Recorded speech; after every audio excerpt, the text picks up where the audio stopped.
Voilà, bonsoir à tous pour cette 12e nocturne Fédérec en format 100% digital. Première question, est-ce que Cédric Bourrier est connecté?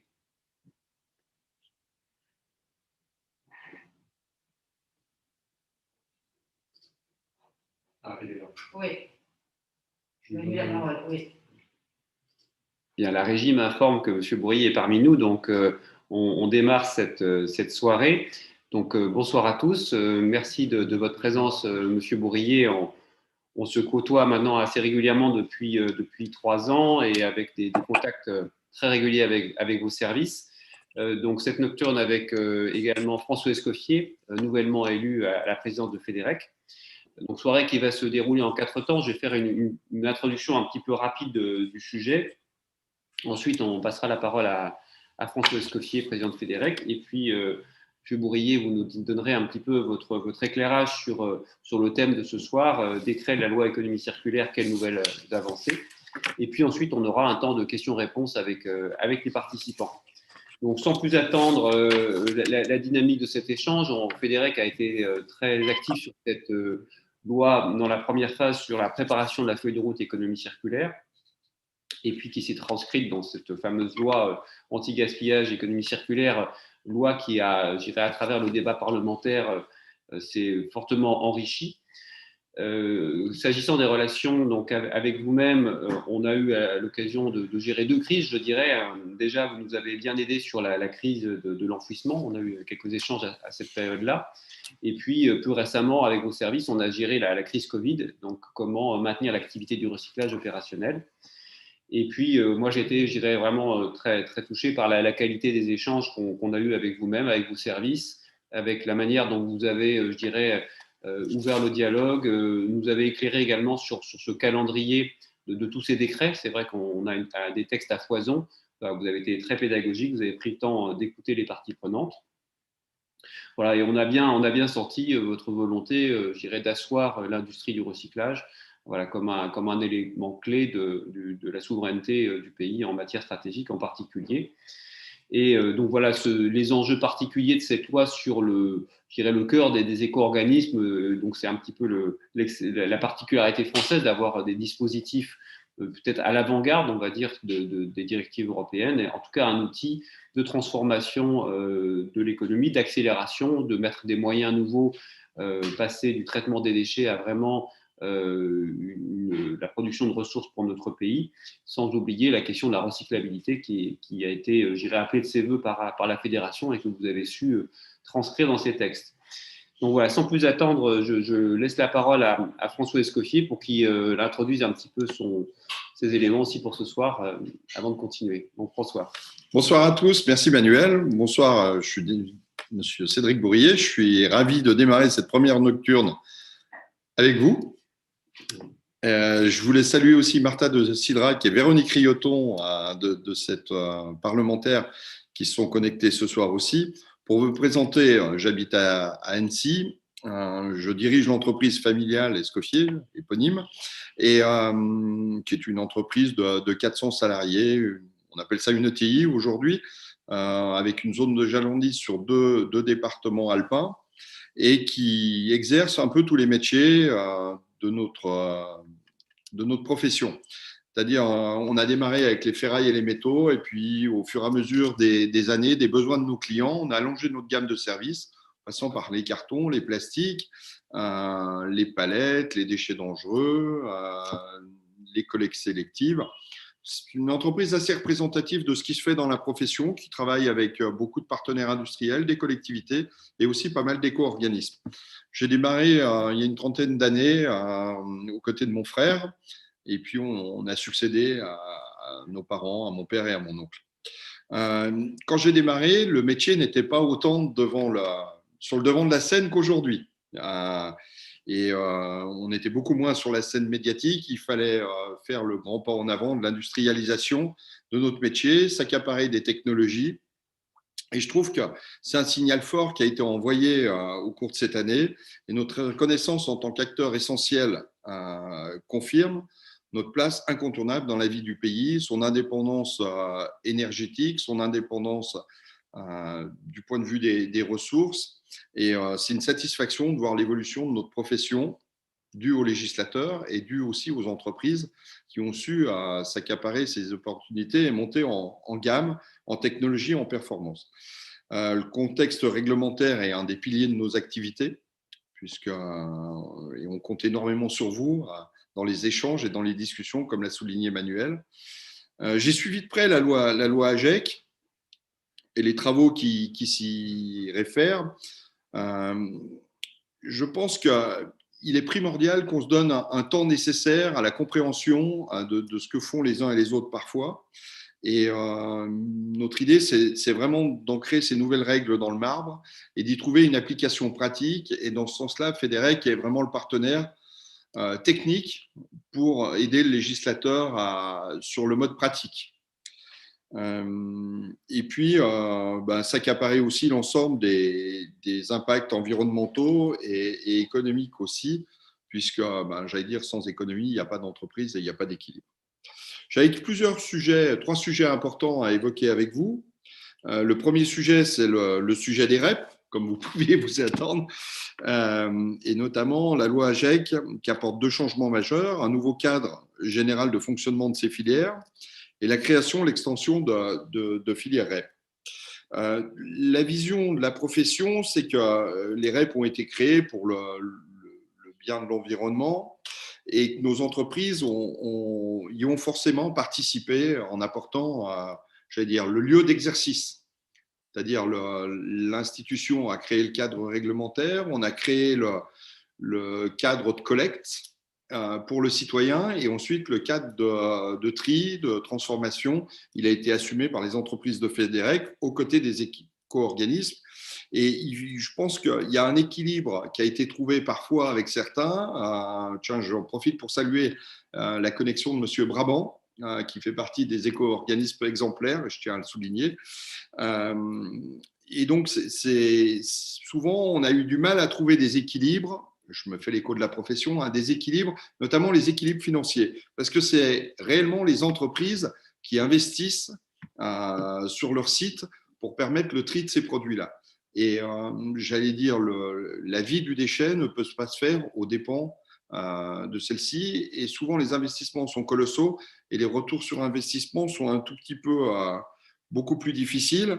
J'en veux pour exemple le cas des textiles, où la filière a beaucoup souffert et a été forcément malmenée. On croit un peu en l'avenir. Manuel, je ne sais pas si tu peux nous préciser quelque chose sur ce sujet-là. Oui, sur cette filière textile, je pense que vous l'avez bien compris. Je dirais, l'ADEME s'est également investi sur le sujet, mais on avait bien conscience que la contribution des metteurs en marché n'était pas suffisante aux équilibres. Et on a senti, je dirais, que l'accompagnement de la DGPR, également de la DGE sur ce sujet, ont permis, je dirais, d'aboutir à des nouvelles propositions de l'éco-organisme, sachant qu'au passage, je dirais, la crise Covid nous a un peu aidés. Je dirais le fait d'avoir dialogué avec vous-même, avec vos services, avec l'ensemble des parties prenantes, les collectivités locales. Voilà, ça a permis d'avoir un débat resserré et peut-être d'apprendre à mieux se connaître et de fluidifier un peu les échanges. Et sans parler des échanges aussi qu'on peut avoir avec la presse spécialisée autour de ces questions. Toujours est-il que sur la partie textile, je crois qu'on est en voie de trouver une solution satisfaisante pour les années qui viennent. Et puis, on a un deuxième exemple. Alors, on parle plutôt des trains qui n'arrivent pas à l'heure. On ne parle pas de la grande majorité des trains qui sont arrivés à l'heure. On a le refus de Citeo de permettre aux opérateurs de la gestion des déchets d'intégrer le COTREP, instance qui émet des avis sur la recyclabilité des emballages mis sur le marché. Et je pense que c'est vraiment l'exemple où nous, partenaires techniques, on doit pouvoir mieux énoncer ce qui est possible de faire et pas possible de faire. Voilà, c'était deux sujets nous, on souhaite rester des acteurs au sein du jeu, que l'atteinte des objectifs communs et la performance des filières de recyclage, elle doit être vraiment faite avec un réel partage des coûts et notamment les surcoûts liés à la crise sanitaire. Vous savez que bien souvent, les habitudes du marché, les habitudes de consommation ont changé, moins de papier, plus de plastique.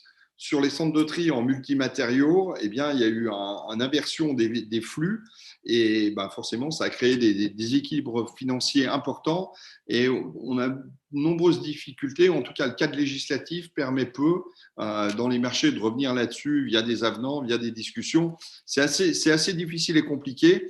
C'est quand même un peu…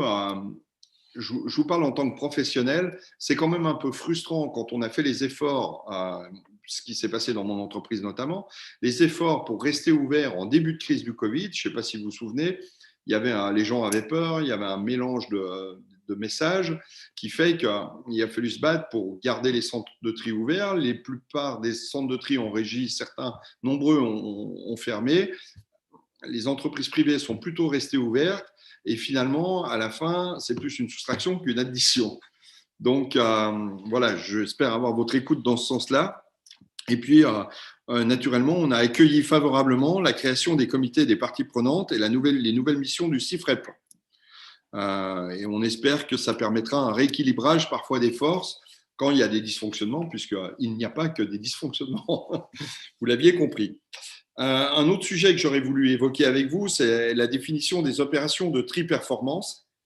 Les opérations de tri-performance ont été introduites dans la loi AGEC pour encadrer le dispositif de priorisation d'accès aux déchets ultimes des centres d'enfouissement. Réellement, c'est vraiment une bonne avancée et je pense que c'est quelque chose qui va dans le bon sens. Moins on mettra de déchets en décharge, plus l'économie circulaire sera un marqueur de notre économie française. Et en cela, je pense qu'on a une très bonne écoute entre nous.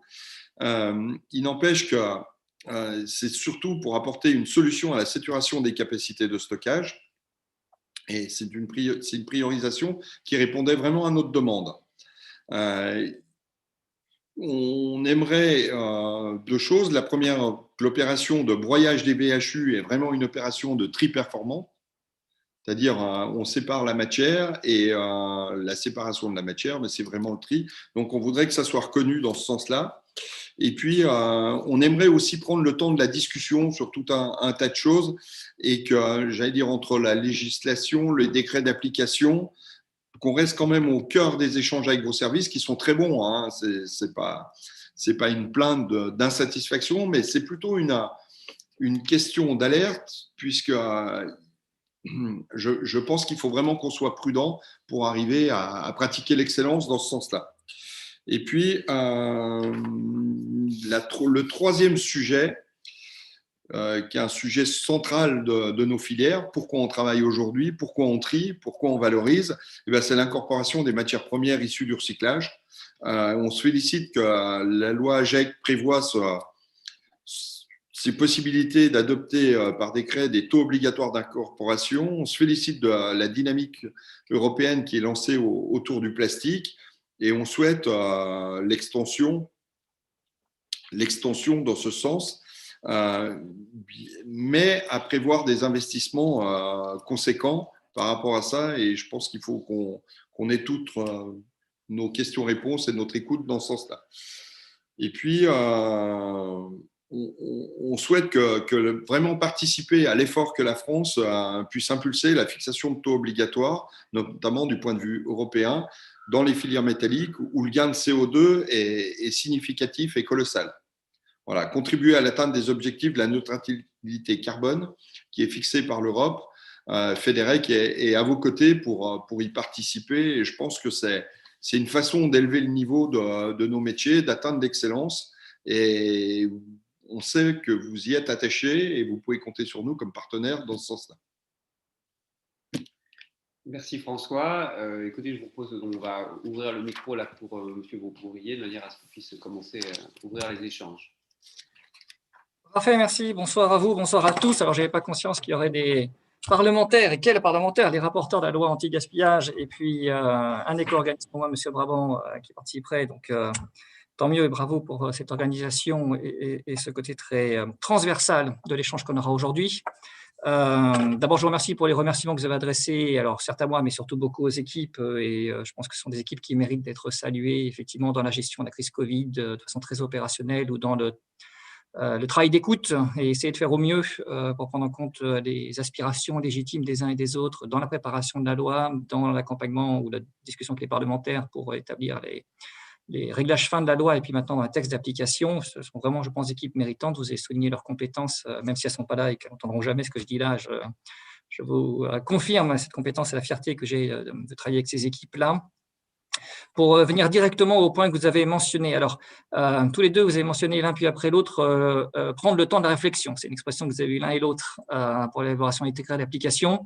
Alors, j'ai envie de vous dire oui et non, c'est-à-dire qu'évidemment, c'est toujours mieux quand on réfléchit plutôt que quand on ne réfléchit pas.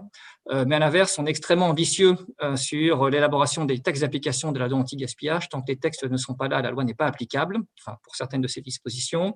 Puisque les rapporteurs sont avec nous, certaines d'entre elles nous ont déjà écrit à plusieurs reprises pour se plaindre du faible taux de sortie des textes d'application et nous avons pris nos meilleurs engagements pour aller vite et accélérer. Et le président de la République, de façon générale, a fixé à toutes les directions générales, pas seulement à la nôtre et pas seulement pour la loi anti-gaspillage, mais le souhait que les textes d'application des lois sortent vite. Voilà, donc alors à la fois on essaye d'avoir le maximum de concertation possible, on a envoyé à l'avance le tableau pour tous les textes en disant voilà à quelle date on pense à quelle date on prévoit de faire la consultation, à quelle date on enverra les différentes étapes administratives et autres pour donner le maximum de lisibilité, vous permettre de vous organiser. Et en même temps, il faut qu'on garde un rythme aussi rapide que souhaité par à la fois le Parlement et le Président de la République.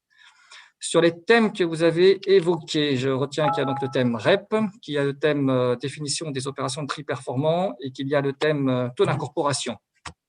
Sur la partie REP, effectivement, beaucoup de choses sont modifiées par la loi. Nous avons de longs textes d'application qui, pour certains, sont publiés, pour d'autres seront bientôt publiés, pour d'autres, encore de débats encore assez importants.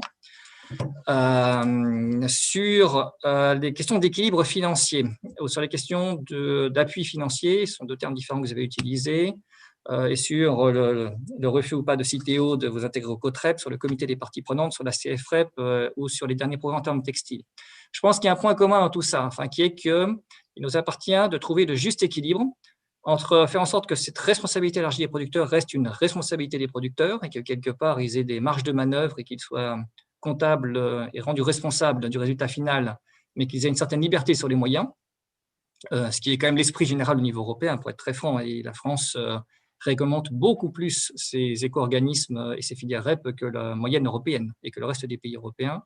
Donc d'un côté, laisser une certaine liberté en disant on fixe des objectifs et vous êtes assez libre des moyens, et de l'autre, des aspirations qui sont souvent légitimes et que d'ailleurs la loi a reprise pour beaucoup, de créer des comités de parties prenantes, d'insérer plein de gens dans ces parties prenantes, voire même d'imposer aux éco-organismes qu'il y ait un tel qui soit consulté, imposer des barèmes de soutien, imposer des taux de prise en charge, l'appui financier, la prise en compte de l'évolution du prix des matières recyclées au rachat, de garantir des contrats de longue durée pour que les investissements puissent se faire dans des entreprises comme les vôtres, et donc pour que vous ayez une lisibilité, une visibilité, que vous puissiez investir en confiance et que vous ne soyez pas ensuite pris de court par des contrats qui seraient trop courts. Voilà, c'est un juste équilibre. Évidemment, les éco-organismes metteurs sur le marché vous disent qu'on en fait trop et qu'ils sont trop cadenassés et trop enserrés. Votre message, vous, c'est de dire au contraire, il faut apporter encore d'autres garanties. Je pense que personne n'a raison ou personne n'a tort, c'est-à-dire qu'on ne tirera pas d'expérience générale pour dire qu'on est trop ceci ou trop dans l'autre sens en France. Il faut vraiment qu'on regarde filière par filière, parce qu'en plus, l'équilibre n'est pas le même filière par filière. Il y a des filières où de toute façon, on est, je prends les médicaments non utilisés qui ont cherché dans les pharmacies, il n'y a quand même pas beaucoup de débats sur la façon d'organiser la filière et s'appuyer.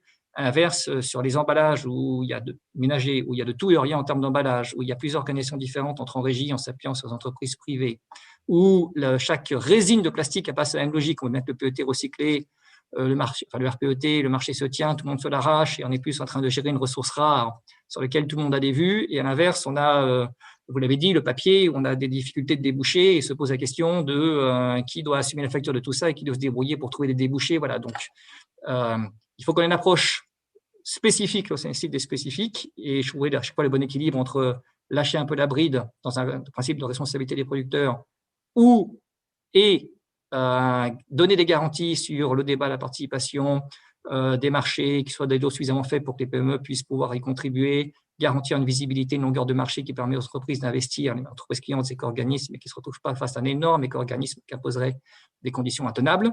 Voilà, il faut vraiment qu'on ait filière par filière, et parfois sur une filière, résine par résine ou sous-dossier par sous-dossier, qu'on ait ce juste équilibre.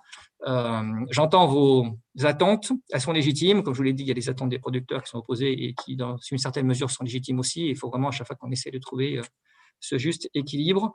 Pour les textiles, je partage le fait que, enfin, je sais plus ce que partager, puisque j'ai signé un arrêté il y a 2 ans qui augmentait le montant du soutien et on a incité l'éco-organisme qui a changé de nom cette année à faire un soutien complet, enfin à rehausser encore son appui cette année dans le contexte particulier de la crise Covid. Je vous confirme qu'au début, l'éco-organisme n'était pas du tout d'accord, à tel point qu'il a d'ailleurs fait un recours qui a monté à la Cour de justice de l'Union européenne. Et puis à la fois parce que visiblement les arguments de la puissance publique française étaient entendus par la Cour de justice de l'Union européenne. Et parce que je pense qu'il y a une évolution aussi de gouvernance de l'éco-organisme et que la crise Covid a fait prendre conscience à différents gens de différentes choses. Je partage votre avis qu'on est plutôt sur une détente dans cette filière-là et qu'il y a des orientations plutôt bonnes qui ont été prises dernièrement et qu'on est sur un chemin utile. Voilà. Vous avez mentionné les comités de parties prenantes, donc je confirme que c'était vraiment quelque chose qui me tenait à cœur. Elles n'auront pas forcément un avis conforme sur l'ensemble des décisions des éco-organismes, parce que là, ça serait trop privatif de la responsabilité des producteurs et enfin, ça va être transformé en établissement public, sinon plus la décision in fine. Mais en tout cas, ça me tenait à cœur que les décisions les plus structurantes soient faites après concertation, dont le résultat sera public, ce qui était très important pour nous et qui était glissé dans la loi, avec l'ensemble des parties prenantes, ce qui aide quand même à assurer que les éco-organismes agissent en responsabilité, c'est-à-dire qu'il y a une responsabilité élargie des producteurs, mais qui agissent en responsabilité, et c'est important pour nous. Et avec ça, je pense que j'ai couvert dans cette introduction l'essentiel de vos points sur la partie REP. Sur la définition des opérations de tri performant, vous dire qu'effectivement, c'est une idée qui est, enfin, c'est même plutôt une idée de moi, pour être très honnête, après avoir été un peu agacé par des situations qu'on a effectivement constatées, notamment au sud-est de la France, de saturation de décharges, et du fait que des opérations et des gens qui nous paraissaient pouvoir légitimement être considérés comme exemplaires et avoir besoin d'exutoires ne trouvaient pas d'exutoire par des jeux d'acteurs qu'on qualifiera de complexes. Voilà, donc c'était l'idée de créer ça. Après, il faut que nous ayons tous conscience qu'on a créé un objet qui est extraordinairement exorbitant du droit commun, puisque le producteur de ces déchets issus d'une activité de tri performant va pouvoir se présenter 6 mois avant l'échéance, puisque c'est un délai de 6 mois qu'on a mis dans les textes, devant un opérateur, donc un gestionnaire d'un station de stockage, de décharge, par exemple, en lui disant « tu as beau avoir déjà des contrats de long terme et des garanties avec suffisamment de clients pour remplir complètement tes capacités, et bien là, 6 mois à l'avance, je t'annonce que tes contrats sont à considérer comme nuls et non avenus parce que je passe devant et les capacités, elles seront pour moi et c'est supérieur au contrat que tu as signé, aux engagements pluriannuels que tu as pris éventuellement avec des collectivités. » C'est extrêmement puissant. On revient sur du droit acquis de contrats qui ont été signés. Et donc, ça nous oblige, pour que le Conseil d'État valide les textes juridiques, ça nous oblige à se donner un vrai niveau de performance par rapport au tri performant. Et d'ailleurs, vous avez noté qu'on avait prévu un décret en Conseil d'État qui renvoyait beaucoup de ces critères au niveau d'arrêté ministériel, qui n'était pas autoportant, et le Conseil d'État nous l'a retoqué en considérant que, vu la puissance de cette disposition de la loi, vu du coup le côté exorbitant, il était nécessaire qu'au moins au niveau du décret figure l'essentiel des grandes lignes de ces critères de tri performant. Et donc, ça en est prévu d'envoyer dans l'arrêté. Donc, on reprend notre copie de décret et on vous diffusera sans doute la semaine prochaine un projet de décret qui cherche à écrire directement dans le décret les fameux critères de tri performant. Et donc, pour que vous ne soyez pas surpris, on est vraiment obligé de partir sur quelque chose d'ambitieux. Alors, clairement, on n'a pas écrit quelque chose qu'aujourd'hui personne ne tient. Ça n'aurait pas de sens. Mais ce n'est pas 80% des gens qui vont rentrer dedans. On est vraiment sur une notion de tri performant pour essayer de convaincre le Conseil d'État. Donc, il s'agira d'ajuster la jauge avec vous. On a même pris connaissance de différentes demandes que vous avez faites, des tris, des surtris, de broyage et autres. Vous verrez un texte la semaine prochaine, notamment pour le broyage. On a essayé de prendre en compte votre demande, car elle nous paraissait relativement bien argumentée, mais je vous renvoie vraiment le texte la semaine prochaine, et puis il y aura une autre concertation qu'il y aura. Alors, il faudra que ça aille assez vite. Je reviens bien sur le fait que tout le monde attend de nous, y compris les rapporteurs, que les textes sortent vite. Donc, on ne va pas pouvoir se donner 2 mois ou 3 mois pour concerter sur ce texte-là. Il faut qu'avant les fêtes, on est à peu près atterri sur le texte définitif qu'on envoie au Conseil d'État. Mais voilà, on aura vraiment ce temps d'1 à 2 semaines d'échange avec vous la semaine prochaine à partir d'un premier projet qu'on a écrit.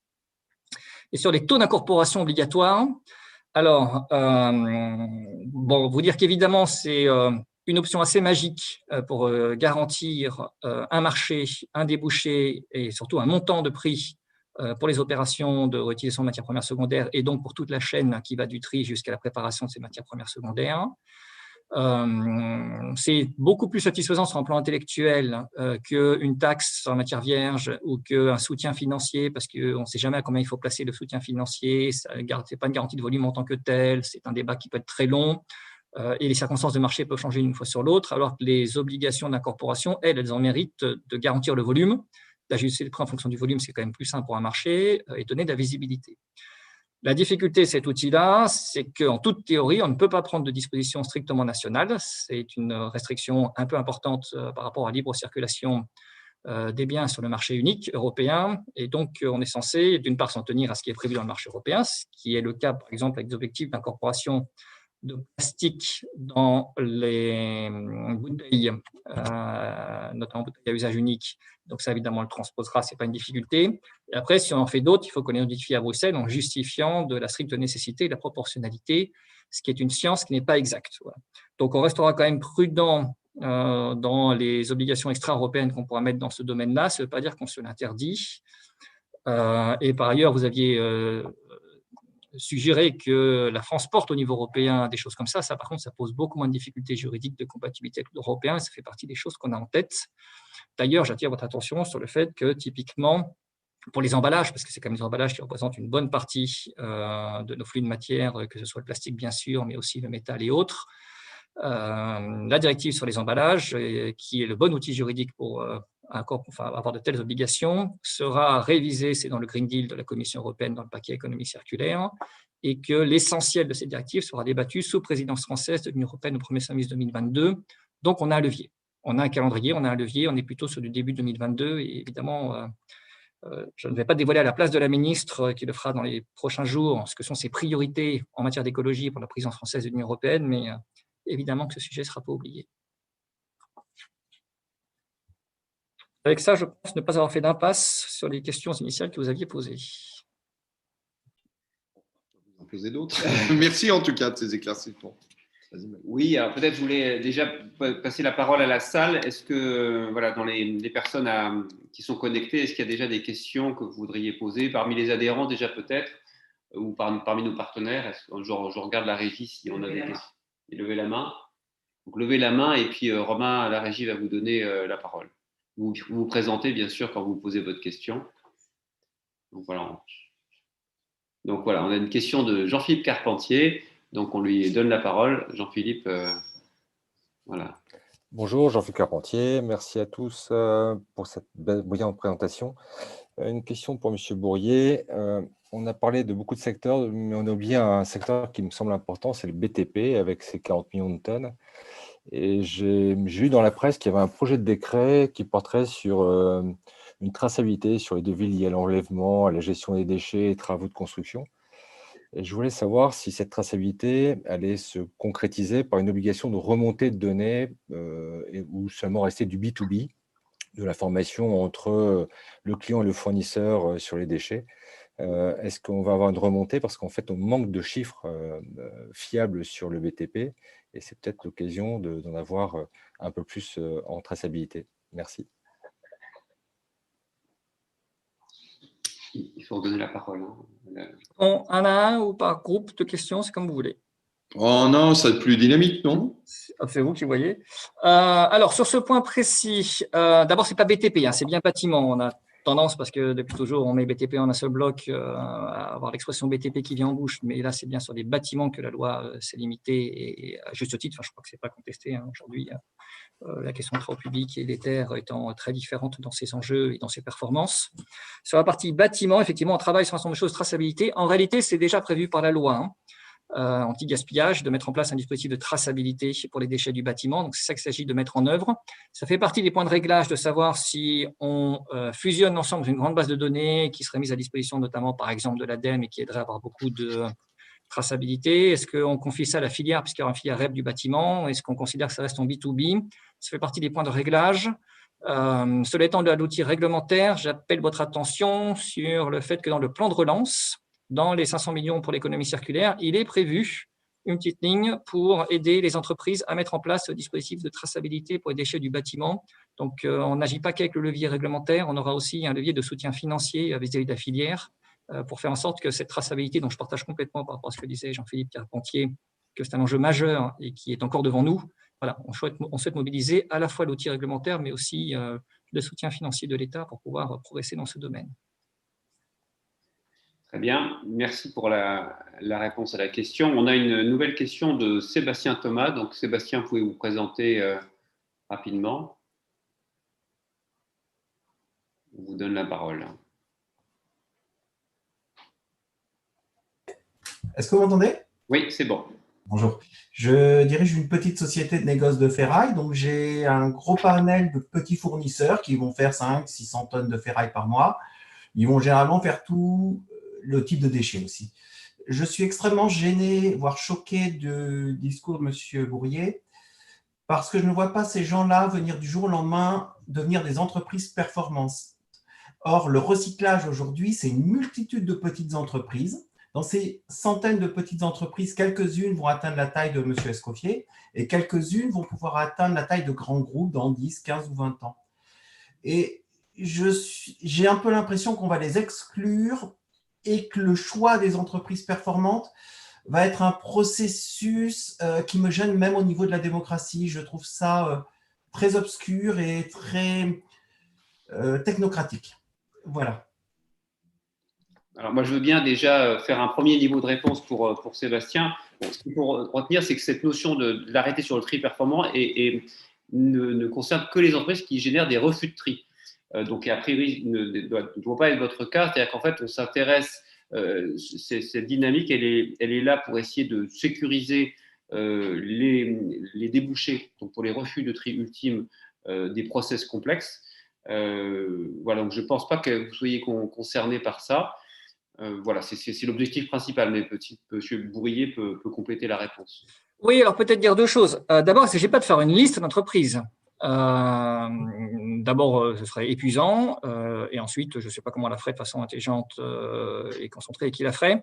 Ce n'est pas ça qui nous est demandé. Ce qui nous est demandé, c'est de dire quels sont les critères pour dire qu'une entreprise est performante dans son niveau de tri et que du coup, ces refus de tri, c'est-à-dire des déchets résiduels qu'elle va envoyer en décharge, sont des déchets issus d'une telle qualité de tri qu'ils deviennent ultra prioritaires et que sans même qu'ils aient jamais eu de contrat avec une installation de stockage, et alors même qu'une installation de stockage a déjà de quoi remplir toute cette année, ils passent en priorité et ils sont dispensés d'avoir un processus classique avec une installation de stockage pour avoir un contrat pour gérer leurs déchets.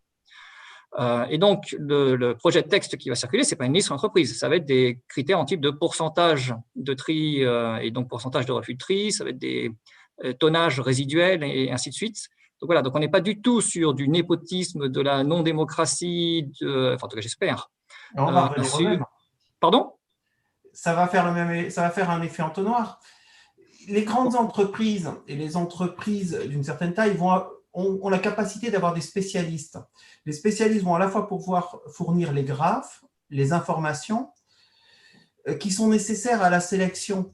Les toutes petites entreprises, même quand elles investissent, même quand elles sont de bonne volonté, sont incapables de gérer les deux choses. Et de fait, elles vont être exclues.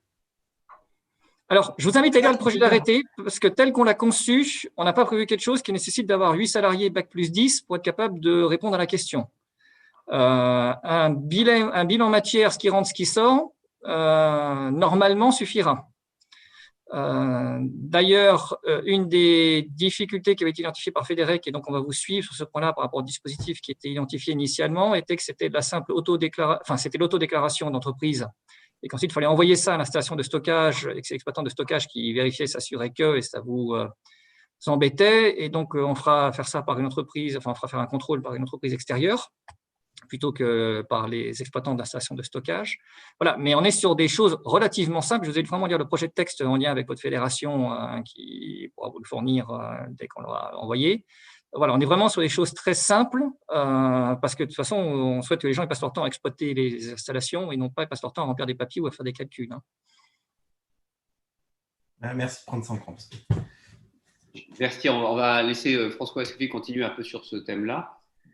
Quand on est sur le tri performance, un des sujets aussi que je voulais évoquer avec vous, c'est le multiflux. le seul critère des résidus maximum est pris en compte dans le projet d'arrêté, c'est très bien. Mais aujourd'hui, les centres de tri haute performance donnent toute leur puissance sur les multiflux, où on arrive à un excellent niveau de séparation des matières. Et en fait, c'est ici où on lutte vraiment sur la diminution des tonnes en enfouissement. Et je trouve que c'est un peu compliqué de justifier la priorisation sur les centres d'enfouissement sur les résidus.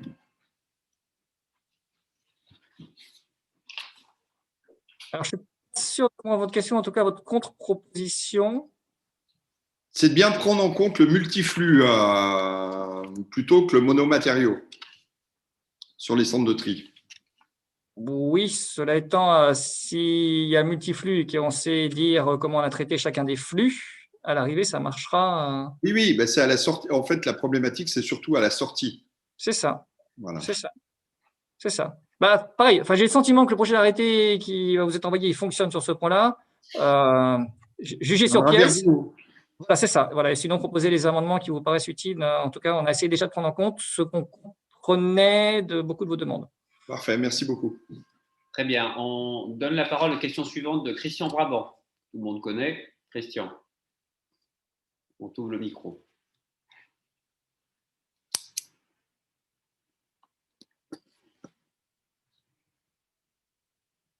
Voilà, j'active le son. Vous m'entendez? Non, ça fonctionne. Oui, bon. Bonjour à tous et bonjour Monsieur le directeur général et le président de FEDEREC. Je voulais souligner que par rapport à la question de Jean-Philippe Carportier, dans le cadre de Écosystème, dans le cadre de Démoclès, qui est une organisation qui travaille depuis 5 ans sur les déchets de chantier du bâtiment, avec un certain nombre d'acteurs, opérateurs du recyclage, mais aussi constructeurs et autres éco-organismes, vient de déposer un projet de création d'une entité multi-acteurs de traçabilité des déchets du bâtiment, qui serait une entité qui regrouperait l'ensemble des acteurs du bâtiment, que ce soit les constructeurs, les maîtres d'ouvrage, les opérateurs de traitement, les éco-organismes. Et c'est un dossier qui est dans le cadre d'un projet déposé auprès de l'ADEME pour obtenir une aide sur ce budget. Et ça peut rejoindre aussi typiquement ce dont vous parliez, Monsieur Bourrier, le plan de relance pour lequel il y a 5 millions d'euros pour le dispositif de traçabilité. Donc, c'est au choix.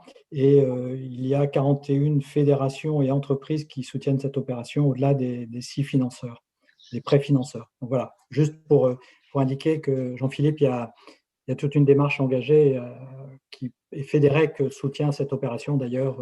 Et je remercie tous les représentants de FEDEREC qui soutiennent cette opération. Merci Christian pour cette précision.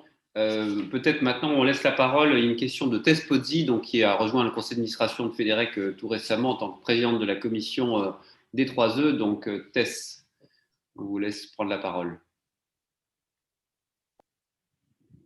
Oui, bonjour, est-ce que vous m'entendez?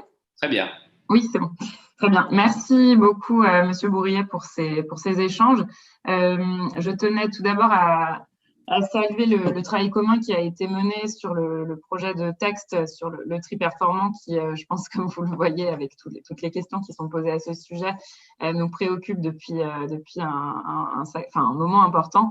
Et c'est vrai qu'on est très satisfait de voir que les remarques constructives qu'on a essayé de faire avec FEDEREC ont débouché sur un projet d'arrêté qui, on l'espère, répondra à nos attentes. Alors, j'avais une question qui a trait au calendrier de la loi AGEC, puisque cette nouvelle loi apporte quand même de très nombreuses mesures pour notre secteur, dont certaines sont sources de réorganisation majeure. Et la question que j'avais, c'était si, avec la crise sanitaire, des aménagements sont prévus.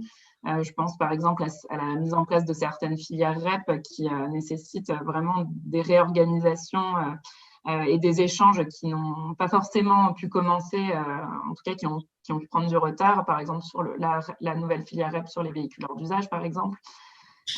Et puis, j'avais une autre question sur le développement de la filière CSR. On voit qu'elle est au cœur des financements verts qui ont été lancés par le plan de relance et des fonds liés à la décarbonation de l'industrie. Mais au-delà de ces soutiens financiers qui sont un souffle pour nos entreprises, on bloque toujours sur la compétitivité de la filière CSR par rapport aux autres sources d'énergie, notamment fossiles. Est-ce qu'il est prévu que la DGPR accompagne le secteur ou mette en place une réflexion sur ce sujet? Merci beaucoup. Donc, plusieurs questions dans la question. Cédric Bourrier, là. Oui, alors, sur les 2 points. S'agissant des échéances de la loi AGEC, pour être très honnête, on nous reproche plutôt de traîner pour l'instant que de vouloir aller trop vite. Et on a une ministre qui a un passé parlementaire que vous n'ignorez pas et qui, par ailleurs, s'est beaucoup impliquée elle-même personnellement sur cette loi et qui, de fait, ne saurait entendre qu'on veuille décaler des échéances de la loi. Donc, retenez que l'esprit global, le message global, c'est qu'on avance et on cherche à mettre en œuvre la loi et qu'on n'envisage pas beaucoup de décaler des choses. Une fois que je vous ai dit ça, il y a quand même 2 exceptions qui ont été affichées dès le mois d'avril et de mai qui sont directement liées au Covid. La première, c'est la mise en œuvre de la filière REP, CHR, café, hôtel, restaurant, qui devait entrer en vigueur, enfin emballage des cafés, hôtels, restaurants, CHR, qui devait entrer en vigueur au 1er janvier prochain et qui donc voulait dire que les textes étaient préparés au printemps dernier pour ensuite laisser le temps à un éco-organisme de se présenter, monter en puissance, etc. Et on voit bien qu'avec la fermeture des cafés, hôtels, restaurants et l'extrême crise qui a traversé la profession, ce n'était pas la bonne période pour échanger avec eux, même s'ils ne seront pas metteurs sur le marché en tant que tels. Enfin, ils joueront un rôle essentiel dans cette REP. Et donc, il a été décidé de décaler d'1 an, donc ce sera qu'au 1er janvier 2022. Et de la même façon, dans la REP D3E, alors ce n'est pas forcément une échéance qui était dans la loi, mais la mise en place des fonds réparation, réemploi dans certaines filières, dont la filière D3E, devait entrer en vigueur à l'occasion des réagréments et des modifications de cahier des charges. Et en toute logique, on aurait pu procéder à une modification du cahier des charges de la filière des 3E en ce milieu d'année pour une entrée en vigueur au 1er janvier prochain.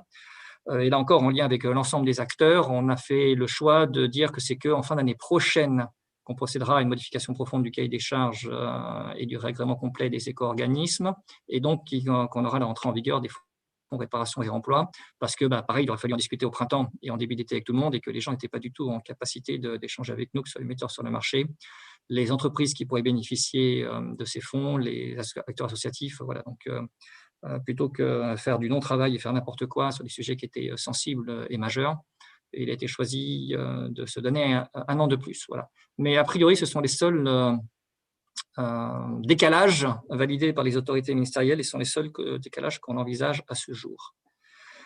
Après, ça n'empêche pas, pour les nouvelles filières, qu'on ne demande pas forcément, mais comme ça a toujours été le cas, que tout soit opérationnel et qu'on soit dans des performances absolument exceptionnelles dès la première année. Très souvent, une nouvelle filière, on commence par la première à deuxième année d'agrément, par des objectifs intermédiaires, voire même la première année par un objectif de mise en place des circuits, des réseaux, de l'information, du reporting, de premières opérations symboliques, exemplaires, mais qui permettent de constituer un retour d'expérience pour ensuite généraliser. Voilà, dans la façon intégrale des cahiers des charges, on fera sans doute attention à plein de critères exogènes ou endogènes, et donc les premiers mois ou premières années de chaque agrément seront peut-être un peu différents des milieux et fins d'agrément. Mais l'entrée en vigueur des filières à la date prévue reste à ce stade le scénario de référence. Pour les CSR, en fait, on a, nous, plusieurs interrogations, c'est-à-dire que dans les leviers pour les CSR, il faut d'une part qu'il y ait un gisement.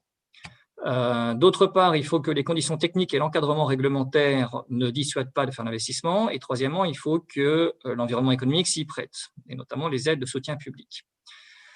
Sur le gisement, on a le sentiment d'avoir un certain gisement. Plus on va améliorer les performances de tri, plus on va étendre les consignes de tri, plus on va avoir des refus de tri. Plus on va augmenter le nombre de filières, plus on va sans doute avoir de collectes concentrés, et donc de gisements concentrés, et donc de gisements qui font du sens. Et donc on pense qu'on a notre gisement qui est là et qu'aujourd'hui, ce n'est pas le frein principal à certains projets. Je viendrai mettre un bémol dans un instant quand même sur cette affirmation.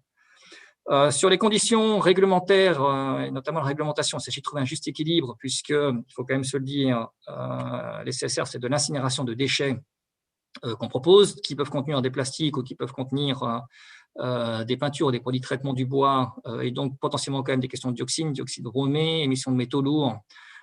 Et donc, si on ne veut pas avoir un refus sociétal de ces filières de CSR, on a le devoir de se montrer exemplaire. On sait les débats qu'il y a eu une époque sur le rejet de dioxine des incinérateurs d'ordures ménagères. On sait comme c'est devenu compliqué d'ouvrir un nouvel incinérateur de nos jours. Et donc, il s'agit d'être exemplaire cette filière des CSR et de créer une confiance et un lien social et sociétal collectif autour de cette filière.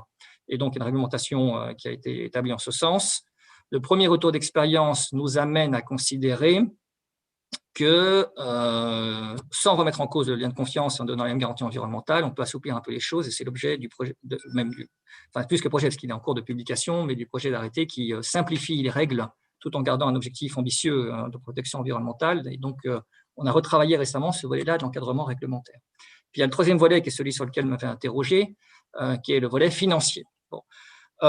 Longtemps, on a eu le sentiment que la question se posait, et donc plusieurs actions ont été prévues, notamment l'ADEME relève son taux d'aide à l'investissement est désormais, alors je ne sais jamais si c'est de 6 à 7 ou de 7 à 8, mais je crois que c'est de 7 à 8% que l'ADEME va relever le TRI de référence pour dimensionner l'aide, ce qui va quand même modifier assez significativement l'aide à l'investissement au départ. Par ailleurs, dans le cadre du plan de relance, on a remis une enveloppe complémentaire de 80 millions d'euros qui va pouvoir aider au développement des CSR et qui sera là aussi opéré par l'ADEME. Et je sais qu'une question qui est derrière, qui est sous-jacente à votre question par rapport aux comparaisons avec les énergies fossiles, c'est de l'aide au fonctionnement. On ne s'interdit pas d'aller sur le domaine de l'aide au fonctionnement. D'ailleurs, je n'exclus pas que dans les jours qui viennent, nous soyons amenés, alors collectivement, parce que c'est le ministère de l'Industrie qui ferait ça, mais que collectivement, nous notifions à Bruxelles un projet d'appui d'aide au fonctionnement. Pour autant, d'une part, je ne garantis pas que la Commission européenne va y donner son accord. Deuxièmement, le sentiment qu'on a, c'est qu'aujourd'hui, on commence à avoir beaucoup de projets quand même qui émergent dans les conditions actuelles du marché, ce qui n'empêche pas que si l'aide au fonctionnement est confirmée, elle sera rétroactive, de façon à ne pas dissuader ou décourager les bons élèves qui seront lancés les premiers, mais sera assez rétroactive. Mais le sentiment qu'on a aujourd'hui, c'est qu'on commence à avoir beaucoup de projets qui émergent, notamment chez les industriels. L'acteur, alors je ne sais pas si vous citez beaucoup de noms, mais en tout cas certaines grandes fédérations industrielles, alors je parle industriel, pas des gens spécialisés dans le métier des déchets et des CSR, mais qui viennent nous voir en disant qu'ils ont des projets qui ont été suscités par la sévérisation forte sur les quotas de CO2 qui entre en vigueur à partir de l'an prochain et qui fait que la conversion au CSR devient extrêmement rentable pour eux par comparaison à d'autres formes d'énergie. Et j'ai même une fédération, pour vous cacher, qui, elle toute seule, m'a montré une liste de projets et une liste de quantités de CSR absorbées qui absorberaient tout le gisement national, à eux tout seuls. Alors, je ne suis pas sûr que tous ces projets verraient le jour, et je pense qu'il y avait un côté force de conviction, etc. Mais voilà, nous, on commence à avoir beaucoup de signaux, nous disons que dans le cadre actuel, réglementaire ainsi modifié, tel que je viens de vous le dire, et avec les aides, je mets l'aide de fonctionnement de côté pour l'instant, qui pour moi, n'est pas un engagement de l'État, mais les aides telles qu'elles sont annoncées dans le cadre du plan de relance, que ce package-là, on finit par se demander s'il ne va pas conduire à une émergence de projets, voire même un peu de surchauffe. Et donc, on ne s'interdit pas de continuer à examiner et à notifier au niveau européen de l'aide au fonctionnement, mais on va être vigilant, on va regarder dans les prochains mois comment les choses se passent. Je suis par ailleurs tutelle de l'ADEME.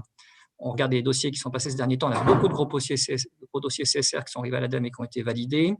Donc voilà, notre conviction passée, qui était que les conditions réglementaires et financières pour l'émergence de projets CSR n'étaient pas réunies, on a le sentiment d'être dans la période de balance, peut-être, et donc on va bien regarder dans les prochains mois s'il faut qu'on en rajoute encore un peu ou si on se contente de ce qui a été mis dans le plan de relance et dans l'élargissement des aides ADEME qui a été annoncé il y a à peu près un mois maintenant. Voilà où on en est dans nos réflexions. Merci pour cette réponse large et je laisse la parole maintenant à Erwan Lemeur, donc président de la filière bâtiment, déchets du bâtiment chez Fédérec, donc grand cadre chez Paprec. Erwan, on te laisse la parole. Est-ce que vous m'entendez? Oui, on t'entend, Erwan. Parfait. Monsieur le directeur général, bonsoir. Alors, j'avais 3 questions, mais dont une a été traitée à l'instant. C'était sur l'aide au fonctionnement sur les CSR. Donc, c'est très bien et c'est très clair. J'ai une question qui a un retour en arrière sur le tri performant. Je ne comprends pas pourquoi l'idée de réfléchir au taux de captation et de prendre en compte les taux de captation n'a pas été considéré par le ministère in fine, dans la mesure où, à mon sens, ça permettrait de mesurer réellement la performance d'un centre de tri sans prendre en compte la qualité du déchet entrant, alors que là, tel qu'on est parti, on considère simplement le déchet entrant.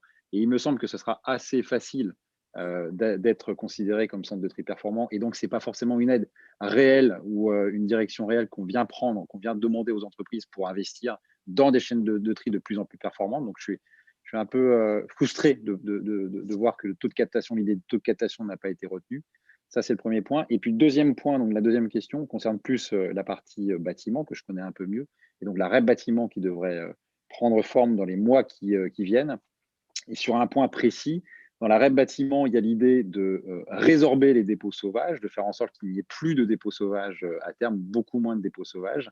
Et donc, il y a forcément l'idée à un moment donné d'un fonds dédié à la résorption des dépôts sauvages.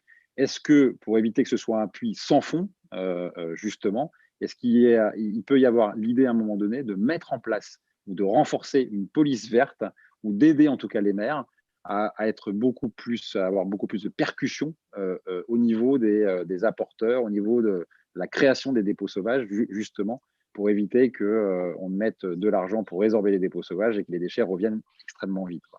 Voilà. Merci pour vos réponses. Alors, sur la partie tri performant, je vous renvoie à l'arrêté la semaine prochaine parce qu'on a essayé de prendre un certain nombre de demandes. Après sa partie captation, je ne saurais plus vous dire dans les détails ce que mes équipes ont prévu. Ayant en tête néanmoins que c'est un décret en Conseil d'État qui est vigilant sur le fait qu'on respecte la loi mot à mot.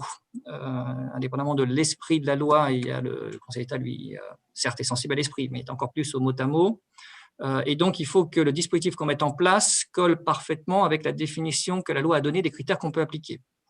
Et encore une fois, comme on est sur vraiment un dispositif qui est très exorbitant du droit commun puisqu'il écrase des contrats signés entre des parties privées, le Conseil d'État nous a déjà dit, encore une fois, il a retoqué le texte initial, enfin le premier projet de décret qu'on avait mis, et donc il est extrêmement vigilant à la façon dont on fera les choses.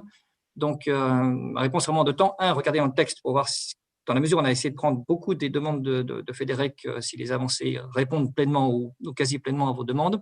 Et deuxièmement, si ce n'est pas le cas, faites-nous passer aux propositions de rédaction alternative et de critères alternatifs, mais en relisant bien les termes de la loi, parce que ce sera évidemment un critère qualifiant. Si jamais ce n'est pas conforme au mot à mot de la loi, on ne pourra pas le reprendre en compte au moment de ce texte d'application. Sur la police des déchets, et donc, alors, prévention des déchets, il y a plein de choses qui relèvent de la prévention des déchets. Ce que je comprends, c'est qu'entre la prévention des déchets et en tout cas, la prise en charge financière du coût de nettoyage, il y a une étape intermédiaire qui est la capacité à attraper les fautifs et à les dissuader de recommencer. Sur cette question-là que portait votre remarque, il y a plusieurs avancées qui sont dans la loi. Il faut vraiment souligner la qualité du travail sur la loi de ce côté-là, qui vont donner quand même beaucoup de nouveaux outils aux maires. J'aurais du mal à tous les citer, mais d'abord, le nombre d'agents au sein des collectivités qui vont permettre de constater est augmenté. Le niveau de compétence entre le maire et le PCI pour permettre de mutualiser, d'avoir des équipes plus formées a été assoupli. Il y a la mise en place de la vidéosurveillance et la possibilité de la vidéo-verbalisation. Donc, il suffit, par une caméra bien placée, de voir la plaque d'immatriculation du véhicule qui a procédé au dépôt pour qu'on puisse verbaliser le détenteur du véhicule, sauf à ce qu'il soit capable de démontrer qui était la personne à qui il a prêté le véhicule et qui a fait le dépôt sauvage, mais en tout cas, il y a une capacité accrue de vidéo-verbalisation. Il y a la mise en place des amendes forfaitaires qui vont être d'ailleurs augmentées, c'est un décret qui sera publié la semaine prochaine. Il y a un certain nombre d'assouplissements avec les carnets à souche, donc il y a quand même toute une série d'outils qui ont été mis à disposition des collectivités et qui s'inspirent des préconisations qu'elles avaient faites les unes et les autres pour pouvoir mieux agir. Donc, on espère qu'il va y avoir quand même de vrais progrès dans ce domaine-là, parce qu'on est d'accord que le but du jeu est quand même d'éviter d'aller au bout de la chaîne, qui est de considérer que ces dépôts sauvages sont une fatalité et de se demander qui paye leur nettoyage et d'essayer d'être remonté le plus possible dans la chaîne, c'est-à-dire à la fois être crédible et incitatif par rapport à la punition de l'acte, mais aussi encore plus en amont, faire en sorte que les gens n'aient pas l'avantage économique ou n'aient pas se voient lever des contraintes qu'aujourd'hui, ils préfèrent aller dans un bout de forêt ou dans un bout de parcelle ou entre deux maisons jeter quelque chose plutôt que le jeter là où ça aurait été prévu. Et des fois, ça envoie aussi au maillage, par exemple, des déchets du bâtiment, au maillage des déchetteries de récupération, ça envoie à la reprise gratuite. Ça revoit un certain nombre de sujets comme ça, de prévention au sens propre du terme, sur lesquels là aussi la loi nous offre des possibilités, et la mise en place de la filière REP va nous permettre de mettre en œuvre ces possibilités-là. Très bien, merci pour la réponse. On laisse la parole à Jean-Pierre Parisi. Jean-Pierre. Oui, vous m'entendez? Oui, très bien. Bon. Ok. Oui, moi, je souhaiterais revenir, M. Bourrier, sur le problème de la gouvernance des éco-organismes. J'ai été un petit peu déçu de ne pas voir dans la loi AGEC des fortes évolutions par rapport à ce qui était le passé, puisque il y a 3 ou 4 ans de ça, le comité stratégique des filières a émis des préconisations sur la façon dont pourrait être modifiée la gouvernance des éco-organismes. Et ce comité stratégique était d'ailleurs, il y avait d'ailleurs les représentants des éco-organismes qui étaient là et qui étaient d'accord avec nous, Christian Brabant qui est présent pourra sûrement me le préciser. Nous avions proposé des choses qui étaient quand même, nous semblent relativement logiques, notamment des comités stratégie industrielle qui étaient propres à chacun des éco-organismes. Et nous avions préconisé également de pouvoir mettre en place par éco-organisme une présence, non pas au sein du conseil d'administration, mais au sein d'un comité spécifique, de l'ensemble des parties prenantes pour pouvoir prendre des décisions dans lesquelles les parties prenantes auront à se prononcer. Je ne retrouve pas ça, dommage, dans la loi AGEC. Et ce que je ne trouve pas non plus, c'est l'utilisation d'un outil performant qui existe actuellement, qui s'appelle le CO, Comité d'organisation opérationnelle, qui, en ce qui concerne les déchets d'équipements électriques et électroniques, émet chaque 3 ou 4 mois à peu près des conclusions et des préconisations sur la façon de gérer les filières. Et il n'y a pas d'outil actuellement qui permette à ce que ces préconisations soient officialisées. Donc, je trouve dommage que ça ait été un petit peu oublié également dans la loi AGEC. Bon, voilà les points que je souhaitais soulever avec vous, tant plus que la France est quand même le pays dans lequel les filières REP sont les plus importantes et dans lequel il y a un certain dualisme REP égale éco-organisme. Donc, ce serait bien si on pouvait travailler là-dessus. Alors, d'abord, sur la toute dernière phrase, redire que nous ne sommes pas opposés, nous, aux systèmes individuels dès lors qu'ils sont performants. De fait, objectivement, l'éco-organisme est quand même la solution la plus simple pour une entreprise par rapport à monter un système individuel de marquage et de reprise de ses déchets et de rendre compte à l'administration de se faire agréer. Mais en soi, nous ne sommes pas opposés au système individuel et il y en a certains qui sont performants et qui ont vocation à perdurer dans notre esprit.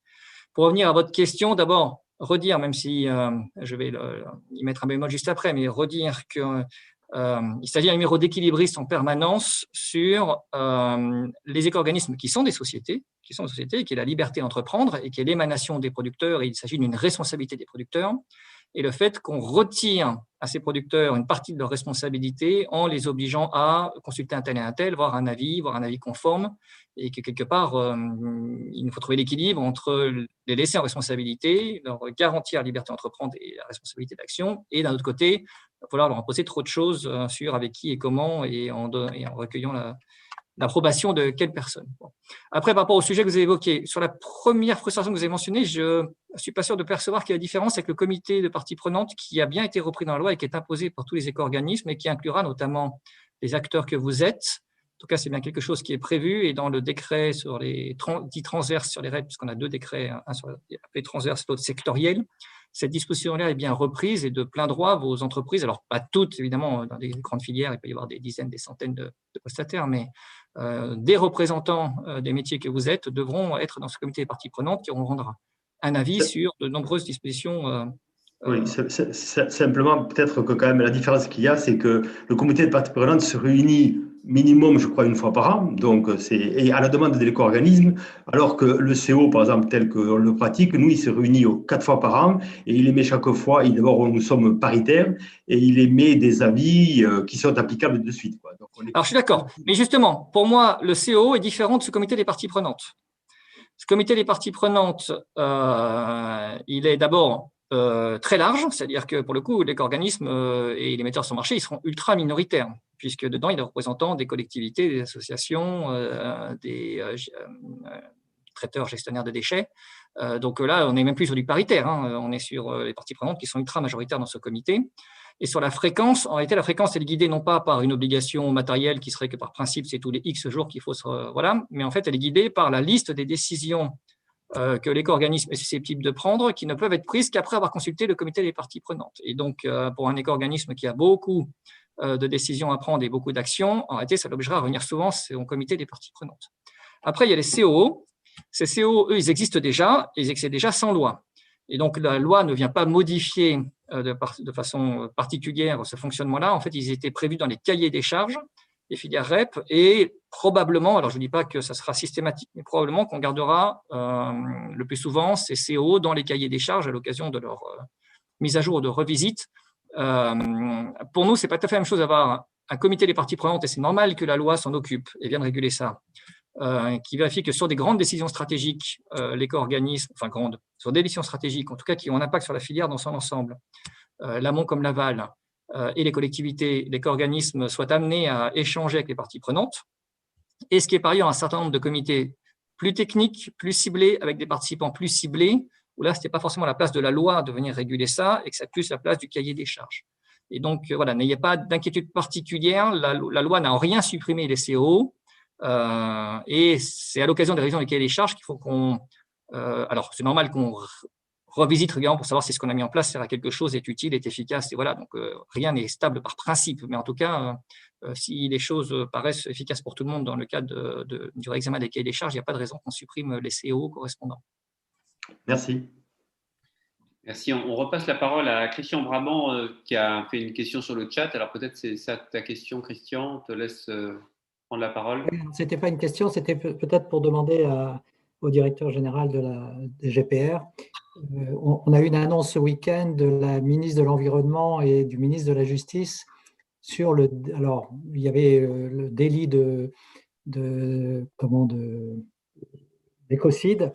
Alors, je crois que la terminologie est plutôt le délit de pollution. Enfin, et du coup, est-ce que ce n'est pas des éléments qui peuvent venir aussi appuyer les démarches pour éviter les dépôts sauvages et ainsi de suite, enfin, ainsi que bien d'autres délits. En tout cas, nous, on salue vraiment fortement cette disposition qui devrait se mettre en place, je crois, dans le projet de loi qui est prévu l'année prochaine, en début d'année, pour prendre en compte les éléments de la Convention citoyenne et donc savoir s'il y avait peut-être un peu plus de précision sur ce sujet que vous pourriez nous donner. Alors, d'abord, en termes de calendrier, à ma connaissance, ce n'est pas l'année prochaine, c'est la semaine prochaine, dans le cadre de la loi sur le parquet européen et une justice spécialisée, justice qui prévoyait, enfin, un projet de loi qui prévoyait déjà un certain nombre de dispositions sur le droit en matière d'environnement, et notamment la création de parquets spécialisés pour les grosses affaires à Marseille et à Paris, et puis dans chaque cour administrative, et chaque cour d'appel, la mise en place d'une juridiction dédiée à la question environnementale. Et donc, sauf contretemps ou changement de consigne, c'est bien dès la semaine prochaine que la disposition sera proposée. Après, oui, ça viendra aider. Pour être très franc, s'agissant des entreprises, notamment des insertions classées, qui sont un autre domaine de compétence de ma direction générale, mais souvent en lien quand même avec les questions de déchets et de traitement de déchets, et que ce soit pour les particuliers, mon sentiment, c'est que ce n'est pas toujours la dureté de la sanction pénale disponible qui pose des difficultés, c'est souvent la capacité à trouver l'auteur, à caractériser l'infraction et à convaincre la juridiction pénale d'appliquer une peine qui va plutôt vers le haut de la fourchette des peines qui sont déjà disponibles dans le droit de l'environnement ou dans le code pénal par rapport à l'infraction qui a été commise. Et je pense que si on arrive à faire des progrès dans ces domaines-là, bien sûr, ce sera un outil complémentaire, mais déjà, ça réglerait une bonne partie du problème. Donc voilà, tout ce qui vient dans ce sens-là est bon à prendre, donc évidemment, on le prend. Ça s'appliquera clairement à nos abandons sauvages de déchets. Mais voilà, je pense qu'il faut vraiment qu'on progresse sur notre capacité collective à identifier les auteurs des faits et à convaincre les juridictions pénales d'appliquer des peines dissuasives dans les fourchettes désormais ouvertes encore plus haut pour le haut de la fourchette par ce projet de loi. Enfin, par cet amendement dans un projet de loi. Très bien. Moi, j'ai encore deux questions là, qui sont arrivées dans la préparation de cette nocturne. Première question sur les mécanismes d'ajustement carbone aux frontières, qui paraît intéressant pour nos métiers. Et donc, on avait envie d'avoir votre vision sur l'articulation de ce mécanisme avec l'incorporation de matières premières issues du recyclage. Et puis, voilà, on a conscience du gain carbone de l'incorporation et comment ça pouvait être imaginé par rapport à des produits importés hors UE. Alors, de manière générale, on est assez prudent, nous, que ce soit sur les mécanismes d'équilibrage carbone aux frontières, on va dire ça comme ça, ou que ce soit aussi des choses qui circulent et sur lesquelles d'autres pays européens se testent, l'Angleterre, l'Espagne, etc., qui sont la taxation d'utilisation de matières vierges ou la bonification d'utilisation de matières recyclées ou des choses comme ça. La difficulté étant en réalité, il y a deux difficultés par rapport à ces dispositifs-là qui sont évidemment très séduisants sur un plan intellectuel. La première, c'est le fait que ce seraient des tout petites taxes et donc un coût de coordination et de mise en place très important par rapport à des taxes qui seraient de quelques fractions de centimes ou quelques centimes pour chaque produit et donc un dispositif très lourd à mettre en œuvre pour les autorités fiscales et de déclaration pour les différents opérateurs sur notre territoire national ou européen. La deuxième difficulté est la capacité à contrôler, en fait. Il y a vraiment déterminé, sans rentrer dans une usine à gaz, quelle était la réalité du montant CO2 incorporé pour faire ça. Si jamais le produit a été fabriqué en Chine, comment sait-on exactement si la Chine utilisait du gaz, l'usine en Chine utilisait du gaz, du charbon, du ceci, du cela pour produire le produit.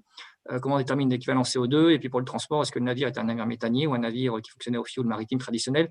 Ça pose d'énormes questions. En tout cas, c'est très lourd pour déterminer une méthodologie de calcul, et c'est encore plus compliqué pour les autorités de contrôle pour les contrôler. La réalité de déclaration, si un truc fabriqué en Chine est déclaré comme étant fabriqué avec tel procédé dans telle usine et transporté comme ça, comment l'autorité de contrôle, la douane, si ça arrive au port du Havre ou au port de Marseille, peut aller contrôler cette déclaration-là et du coup le montant d'équilibrage taxe carbone qui est payé. Et pareil pour l'incorporation de régime vierge de plastique. Surtout aujourd'hui, on a parfois un peu de difficulté à déterminer pour certains produits la réalité de l'incorporation de résine vierge ou de résine recyclée, comment on contrôle la réalité de ce qui a été incorporé pour des fractions de conteneurs qui arrivent de je ne sais quel pays du monde. Voilà, c'est la faisabilité, la lourdeur et le ratio coût de perception et coût administratif pour les entreprises rapporté aux bénéfices attendus qui rend parfois les gens interrogatifs. Bon. Une fois que je vous ai dit ça et que je vous dis du coup, c'est pas évident, c'est pas pour tout de suite, ça n'empêche pas qu'on jette un œil, qu'on est en train de regarder un certain nombre de choses quand même. Vous savez que le budget européen, la contribution des États membres au budget européen va désormais être indexée, puisque je prends l'exemple tout à l'heure des résines vierges plastiques, va être désormais indexée sur la consommation par chaque pays, enfin un équivalent de consommation par chaque pays de résine vierge plastique, des plastiques par rapport aux objectifs de plastique usage unique et de plastique recyclé. Donc ce sont des choses sur lesquelles on sera... on ne s'attendait pas de réfléchir et de continuer à regarder, mais à très court terme, on n'a pas trouvé de solution évidente, pragmatique, qui convaincra tout le monde.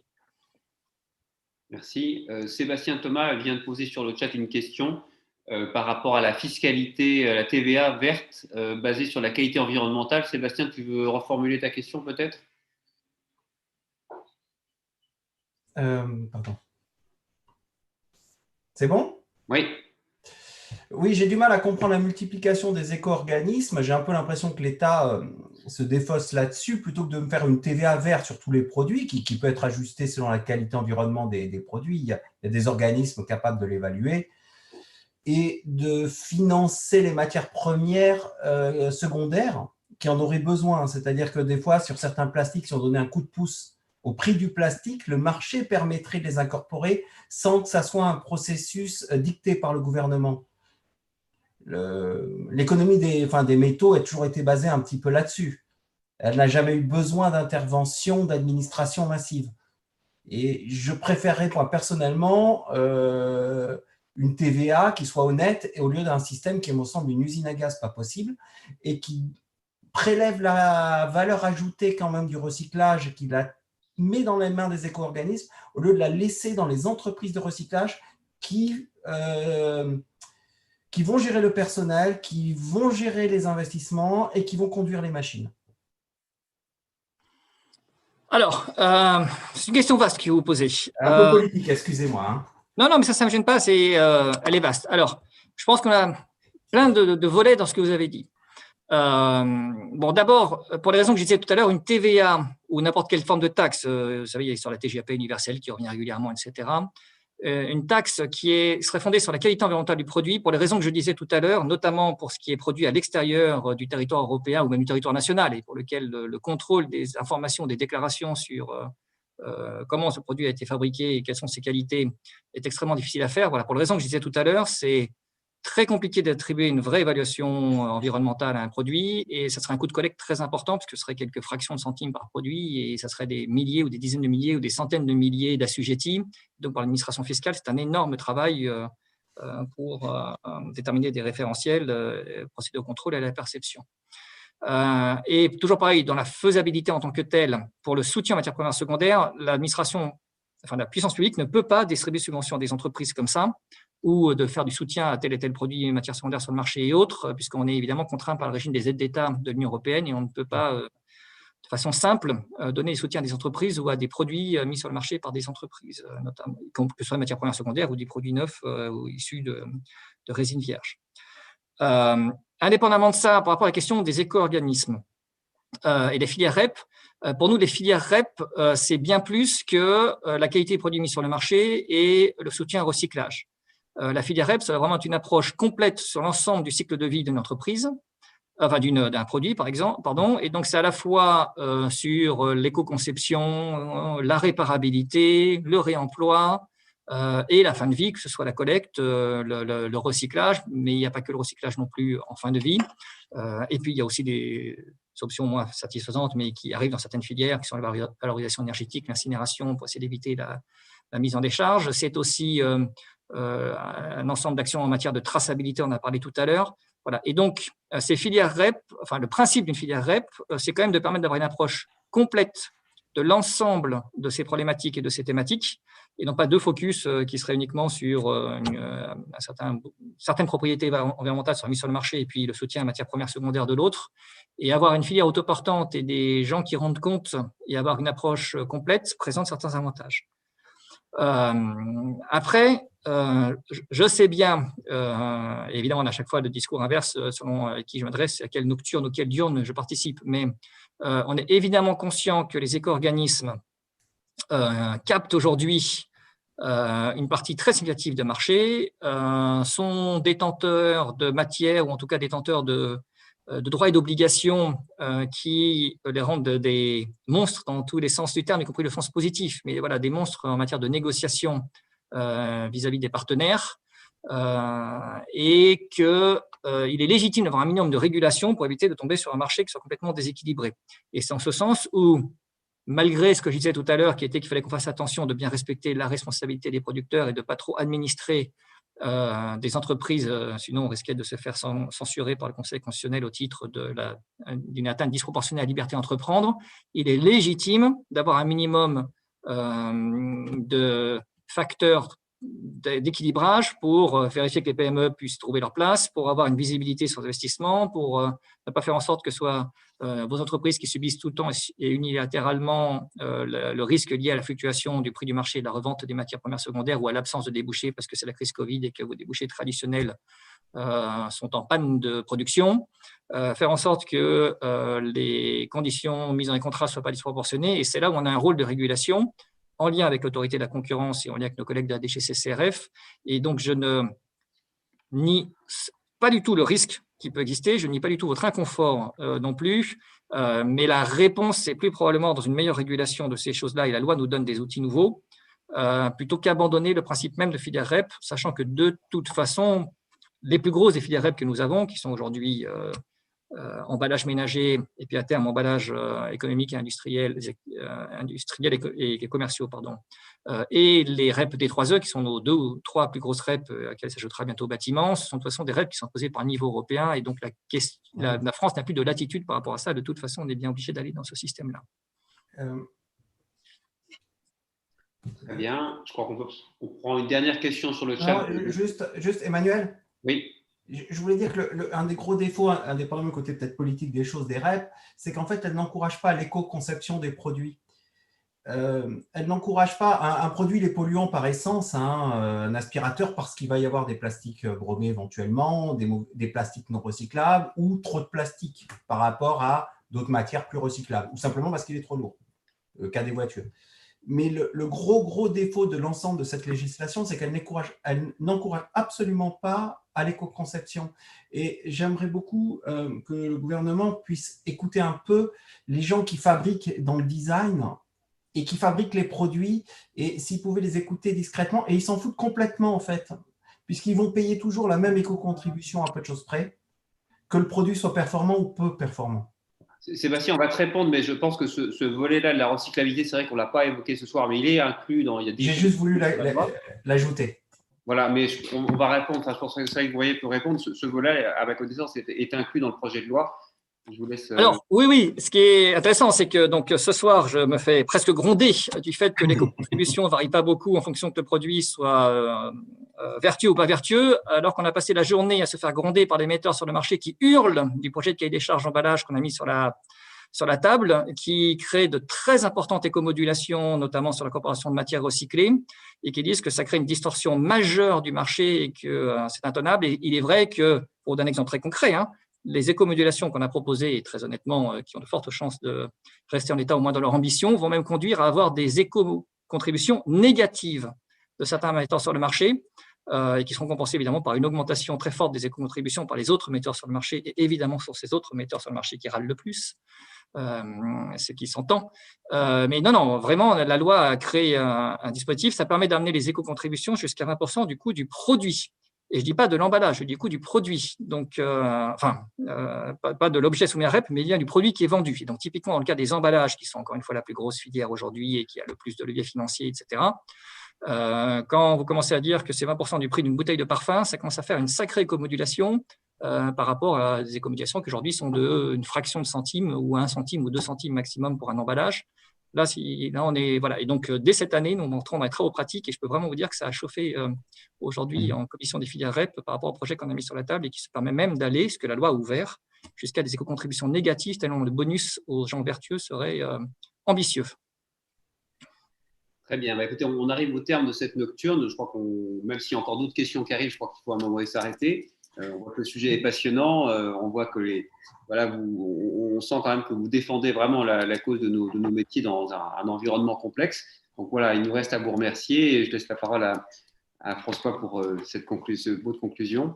Moi, je voulais surtout vous remercier pour une première. C'est une première nocturne géniale. Franchement, merci d'avoir pratiqué un langage sans langue de bois que nos adhérents apprécient, en tout cas que moi qui en suis porteur, j'apprécie beaucoup, et de votre langage clair.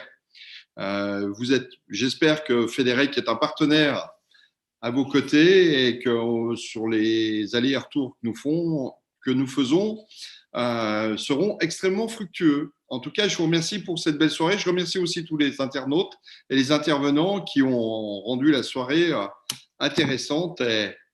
Et merci à tous. Bonsoir à tous. Bonsoir. Merci beaucoup, bonsoir. Au revoir. Le mec, il est…